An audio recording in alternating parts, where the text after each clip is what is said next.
પોરબંદરના કીર્તિ મંદિર ખાતે અગાઉ પ્રવાસીઓને ધોમધખતા તાપમાં ચાલવામાં મુશ્કેલી ન પડે તે માટે લાલ જાજમ બિછાવવામાં આવી હતી, પરંતુ હાલમાં માત્ર વીઆઈપી માટે જ જાજમ બિછાવવામાં આવે છે, જેથી પ્રવાસીઓ માટે પણ યોગ્ય વ્યવસ્થા કરવામાં આવે તેવી માંગ ઉઠી છે.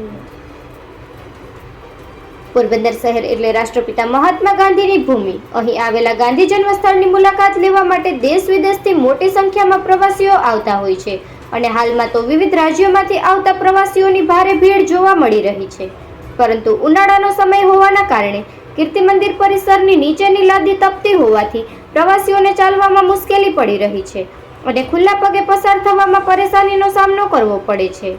અગાઉ અહીં પ્રવાસીઓને ખુલ્લા પગે ચાલવામાં મુશ્કેલી ન પડે તે માટે લાલ જાજમ બિછાવવામાં આવી હતી, પરંતુ હાલમાં અહીં જાજમ જોવા મળતી નથી. માત્ર અહીં આવતા વીઆઈપીઓ માટે જ હવે લાલ જાજમ બિછાવવામાં આવે છે. હાલ આકરો તાપ પડી રહ્યો હોય, જેને કારણે કીર્તિ મંદિરની લાદી તપતી હોવાથી અહીં આવતા પ્રવાસીઓ ખુલ્લા પગે ચાલી શકતા ન હોય, જેથી પ્રવાસીઓ ગાંધી જન્મસ્થળ સુધી આરામથી ખુલ્લા પગે પહોંચી શકે તે માટે જાજમ બિછાવવા માંગ ઉઠી છે. કારણ કે ગાંધીજીના આંગણે વીઆઈપી કે સામાન્ય દરેક પ્રવાસી સરખો જ હોવો જોઈએ. અહીં આવા ભેદભાવ યોગ્ય ન હોવાનું પ્રવાસીઓ જણાવી રહ્યા છે. નિપુલ પોપટ, પોરબંદર ટાઈમ.